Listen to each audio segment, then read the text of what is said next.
दर्शकों नमस्कार, जय श्री राम।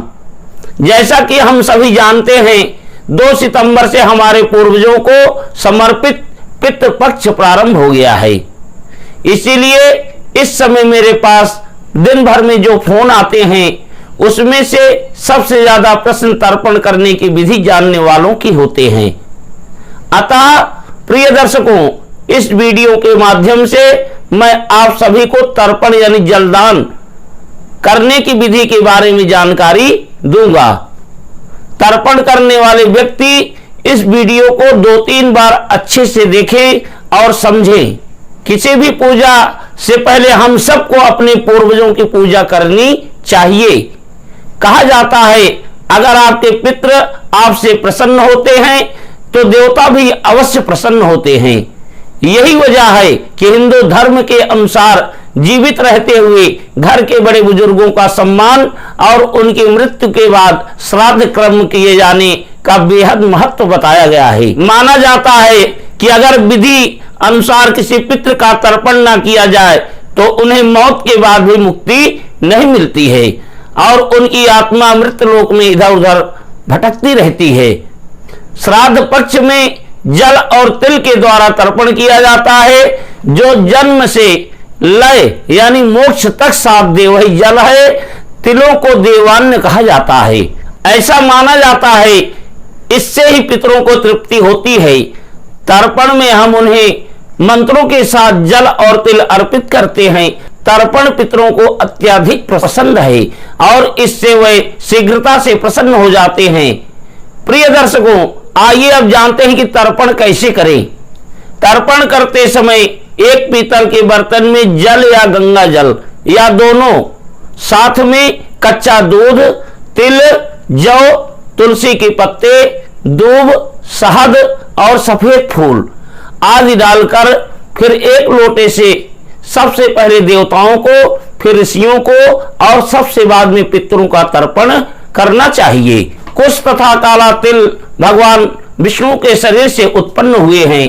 गाय का दूध और गंगा जल का प्रयोग श्राद्ध में कर्म फल को कई गुना तक बढ़ा देता है। तुलसी बहुत ही पवित्र मानी जाती है, अतः इसके प्रयोग से पितृ अत्यंत प्रसन्न होते हैं। तर्पण में कुशा पावित्री का प्रयोग अनिवार्य है। 2 कुशा से बनाई हुई पावित्री दाहिने हाथ की अनामिका उंगली में तथा 3 कुशा से मिलाकर बनाई हुई पावित्री बाईं अनामिका में धारण करें। यह आप खुद भी बना सकते हैं या बाजार में किसी भी पूजा की दुकान में मिल जाता है। पितरों के तर्पण में सोना, चांदी, कांसा या तांबे के पात्र का ही उपयोग करना चाहिए। लौह के पात्र अशुद्ध माने जाते हैं, अतः यथासंभव लोहे के बर्तनों का प्रयोग नहीं ही करना चाहिए। अब तर्पण में तिल और कुश सहित जल हाथ में लेकर देवताओं का तर्पण करते समय पूर्व दिशा की ओर मुंह करके दाएं घुटना को जमीन पर रखकर देवताओं का नाम लेकर एक बार तृप्त्याम बोलते हुए उन्हें मध्यमा उंगली से जल को गिराते हुए जलांजलि देना चाहिए। इसके बाद ऋषियों का तर्पण करते समय उत्तर दिशा की तरफ मुंह करके जनेऊ को माला की तरह करके 2 बार तृप्त्याम तृप्त्याम बोलते हुए उन्हें मध्यमा उंगली के दोनों तरफ से जल गिराते हुए जलांजलि दें। इसके पश्चात दक्षिण दिशा की ओर मुंह करके बैठ जाएं। अब सभ्य हो जाएं, यानी जनेऊ को दाहिने कंधे पर रखकर बाएं हाथ से नीचे ले जाएं, बाएं घुटने को जमीन पर लगा करके बैठें। अब एक कुशा लेकर उसे दोहरा करें जिसको मोटक कहते हैं और तर्जनी उंगली पर रखते हुए तिरछा रखते हुए दाहिने हाथ के अंगूठे और तर्जनी के बीच में रखें और अंगूठे से पकड़ लें। अब अपने गोत्र का नाम लेते हुए पितरों का आवाहन करते हुए कहें कि हे पितर, कृपा कर मेरी तिलांजलि स्वीकार करें। अगर अपने पिता के लिए तर्पण कर रहे हूं तो पिता का नाम और गोत्र लेते हुए कहें कि मैं अपने पिता की तृप्ति के लिए एक तिल से जल अर्पण करता हूं। तस्मै सुधा तस्मै सुधा तस्मै सुधा कहते हुए 3 अंजलि जल देनी चाहिए। इसी विधि का पालन करते हुए माता, दादा, दादी आदि के लिए भी तर्पण करें। मंत्र में हर पुरुष पितर के लिए तस्मै सुधा तस्मै सुधा तस्मै सुधा और हर महिला पितर के लिए तस्मै सुधा तस्मै सुधा तस्मै सुधा कहें। जैसे पिता के लिए तस्मै तो माता के लिए तस्मै।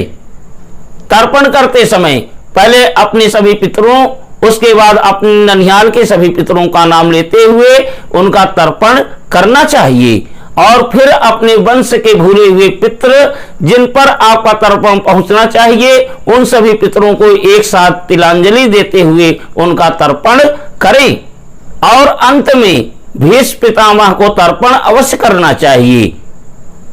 उसके बाद पूर्व की ओर मुंह करके शुद्ध जल लेकर के सूर्य भगवान को अर्घ्य प्रदान करें।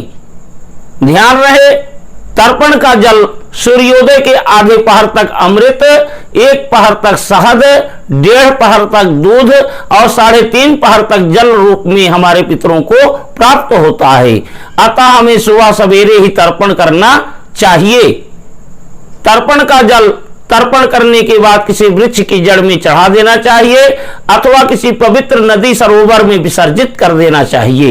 वह जल इधर उधर बहाना नहीं चाहिए। ध्यान देने योग्य बात यह भी है कि जिस भी तिथि को पितरों की मृत्यु हुई हो उसी तिथि को उनका श्राद्ध या तर्पण या पिंडदान करें। अगर तिथि का ज्ञात न हो तो श्राद्ध के आखिरी दिन यानी अमावस्या को उनके नाम पर दान या तर्पण या पिंडदान कर सकते हैं। साथ में यह भी जरूर ध्यान रखें कि पितृपक्ष प्रारंभ होने से और पितृपक्ष के अंत यानी अमावस्या तक रोज तर्पण और तिलांजलि अवश्य दें। सभी ज्ञात पितरों के लिए तिलांजलि अर्पित करने के पश्चात अपने अन्य सभी अज्ञात पितरों के लिए इस प्रकार तर्पण करते हुए कहें कि जो नरक आदि में यातना भुगत रहे हैं और हमसे जल पाना चाहते हैं उन सभी की तृप्ति के लिए मैं तिलांजलि अर्पण करता हूं। जो मेरे बंधु बांधव हैं और जो मेरे बंधु बांधव नहीं हैं, जो पिछले किसी जन्म में मेरे बंधु बांधव रहे हैं, उनकी तृप्ति के लिए भी मैं तिलांजलि अर्पण करता हूं। देव ऋषि पितृ मानव सहित ब्रह्म पर्यंत सभी की तृप्ति के लिए मैं ये तिलांजलि अर्पण करता हूं। माता और नाना के कुल के और करोड़ों किलो के 7 द्वीपों और समस्त लोकों में रहने वाले प्राणियों की तृप्ति के लिए मैं ये जलांजलि यानी तिलांजलि अर्पण करता हूं। जो मेरे बंधु बांधव हैं या जो मेरे बंधु बांधव नहीं हैं, जो पिछले किसी भी जन्म में बंधु बांधव हैं, वह सभी मेरे द्वारा अर्पण किए गए इस तर्पण को से पूरी तरह तृप्त हो जाएं। इस तर्पण के पश्चात संभव हो तो सबसे पहले ब्राह्मण या किसी जरूरतमंद को भोजन कराएं, फिर गाय को रोटी खिलाएं, उसके पश्चात घर के परिवार के सदस्य सभी लोग भोजन करें। यम स्तोत्र और पितृ स्तोत्र या पितृ गायत्री का पाठ और जप करें। पितरों का श्राद्ध और पिंडदान करने तथा ब्राह्मण को भोजन कराने से पितृ प्रसन्न हो जाते हैं। इसके परिणाम स्वरूप कुल और वंश का विकास होता है। परिवार के सदस्यों को लगे रोग और कष्ट दूर होते हैं।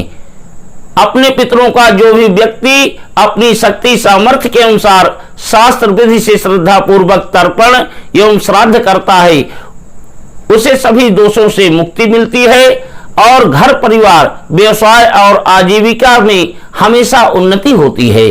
संक्षेप में कहूं तो यदि एक बार आपसे देवता नाराज भी हो जाएं तो चलेगा, लेकिन पितृदेव अगर नाराज हो जाए तो घर परिवार का विनाश होना तय रहता है।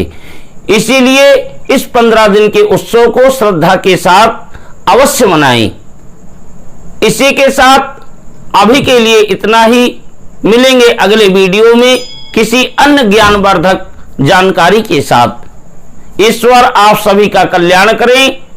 नमस्कार। जय श्री राम।